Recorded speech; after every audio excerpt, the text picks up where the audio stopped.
Hello students, hope you all are fine. आज हम शुरू करते हैं अपने नेक्स्ट टॉपिक से। हम लोगों ने चैप्टर शुरू किया था, चैप्टर 10, रिफ्लेक्शन एंड रिफ्रैक्शन। आज का हमारा पहला टॉपिक है what is relation between radius of curvature and focal length. Radius of curvature और फोकल लेंथ में क्या रिलेशन होता है। Focus lies between pole and centre of curvature. Focus एक ऐसा पॉइंट है जो पोल और सेंटर ऑफ कर्वेचर के बीच में लाई करता है या पाया जाता है। Focus lies between pole and centre of curvature, therefore radius of curvature is twice the focal length. क्योंकि फोकस पोल और सेंटर ऑफ कर्वेचर के बीच में पाया जाता है, इसीलिए इसीलिए जो रेडियस ऑफ कर्वेचर है वो ट्वाइस द फोकल लेंथ है। इसीलिए जो रेडियस ऑफ कर्वेचर है वो ट्वाइस द फोकल लेंथ है। जो रिलेशन है रेडियस ऑफ कर्वेचर और फोकल लेंथ में वो ये है, R is equal to 2F। अब ये फोकल लेंथ क्या होता है ये आगे आएगा। फोकल लेंथ जो है बेसिकली वो पोल और फोकस के बीच का डिस्टेंस है। फोकल लेंथ जो है वो पोल और फोकस यानी कि कैपिटल P और कैपिटल F के बीच का डिस्टेंस होता है। ठीक है, ब्रीफली डिटेल में इमेज फॉर्मेशन में जब भी हम देखेंगे तो उसमें आपको और अच्छे से क्लियर हो जाएगा। ये एक बहुत इंपॉर्टेंट रिलेशन है भाई, F is equal to R/2। इसे याद रखना, पेपर में इससे रिलेटेड न्यूमेरिकल पूछे जाते हैं। बोर्ड एग्ज़ाम्स में, दिसंबर एग्ज़ाम्स में, प्री बोर्ड में, कोई भी एग्ज़ाम हो इससे रिलेटेड न्यूमेरिकल जरूर आता है, तो याद रखना, दिमाग में से बिठा लो। ठीक है, नेक्स्ट है rays selected for image formation. Next topic है आपका rays selected for image formation. इसमें हम क्या करेंगे, हम एक एक केस करेंगे कन्वेक्स लेंस का। ठीक है बच्चों, हाँ जी आ रहा है समझ। एक एक केस करेंगे हम लोग कन्वेक्स लेंस का, कनकेव लेंस का, कि हमारी इमेज कौन सी जगह पर बनेगी। हम रे ऑफ लाइट कैसे देंगे तो इमेज कहाँ जाएगी, ऐसे रे देंगे तो यहाँ पर जाएगी, ऐसे रे देंगे तो यहाँ पर जाएगी। तो इसमें केस है ये, उसके बारे में हम लोग स्टडी करेंगे। शुरू करते हैं। पहला केस है the light ray travelling parallel to the principal axis और axis. The light ray travelling parallel to the axis pass through principal focus. कहता है जो लाइट रे एक्सिस के पैरेलल चल रही है वो प्रिंसिपल फोकस में से पास कर जाती है कनकेव मिरर के केस में। The light ray travelling parallel to the axis pass through principal focus in concave mirror.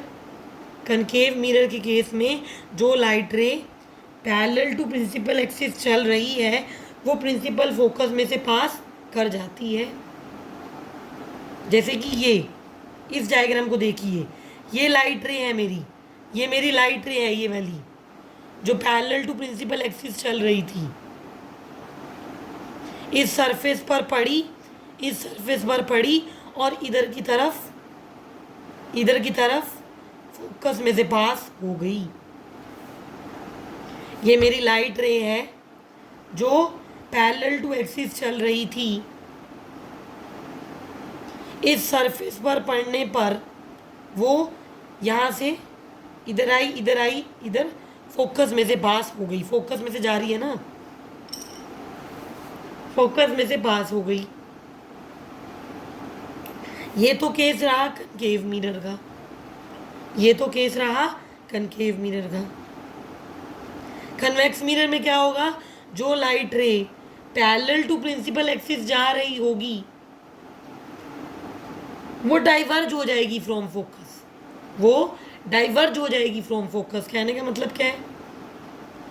कहने का मतलब क्या है, ये लाइट रे है मेरी, ये लाइट रे है पैरेलल टू प्रिंसिपल एक्सिस जा रही थी।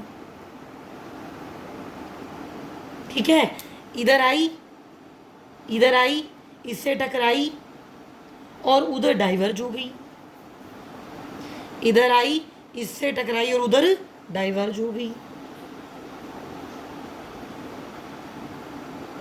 और अगर इस लाइन को पीछे की तरफ खींचोगे, इस लाइन को पीछे की तरफ बच्चों अगर आप एक्सटेंड करोगे तो वो फोकस से पास होगी। कैपिटल एफ यानी कि फोकस, कैपिटल सी यानी कि centre of curvature, capital P यानी कि पोल, एम डैश यानी कि मिरर या सरफेस।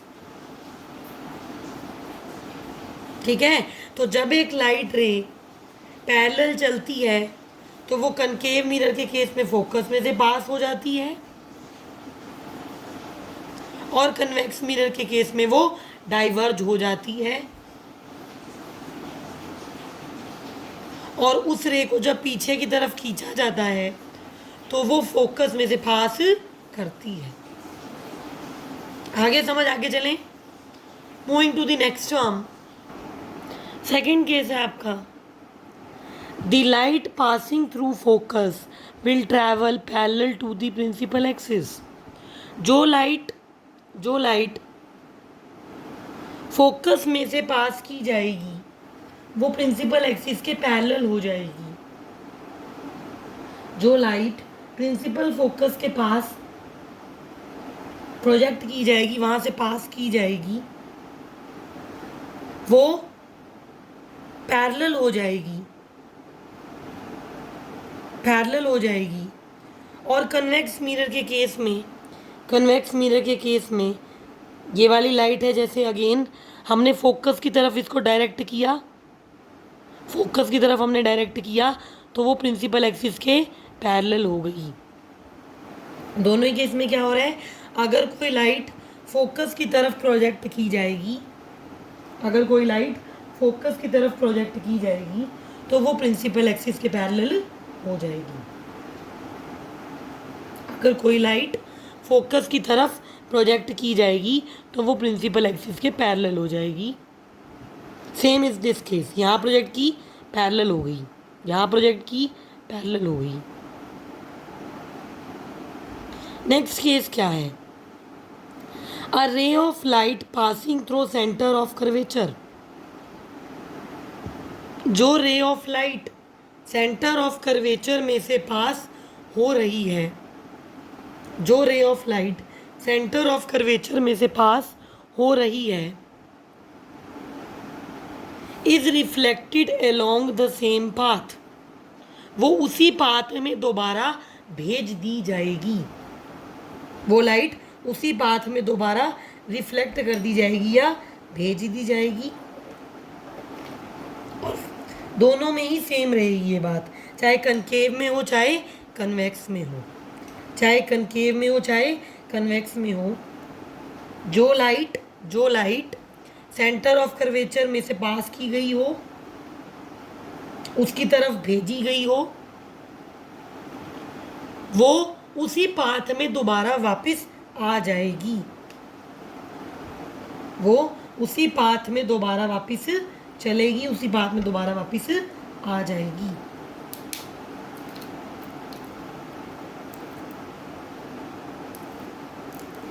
ठीक है, मैंने कहा मैंने ये रे सेंटर ऑफ कर्वेचर में से पास की थी, यहाँ से टकरा करके वापस इधर ही आ जाएगी, इसी लाइन में, इसी लाइन से जा रही है, यहाँ से टकराई, इसी में वापस आ गई,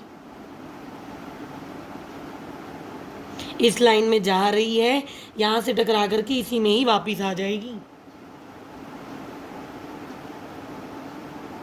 इसमें भी क्या होगा, यहाँ से जा रही थी, यहाँ से टकराई, इधर ही वापस आ गई। यही तो मैंने कहा है कि जो सेंटर ऑफ कर्वेचर के पास भेजी है वो सेंटर ऑफ कर्वेचर में ही वापस आ जाएगी।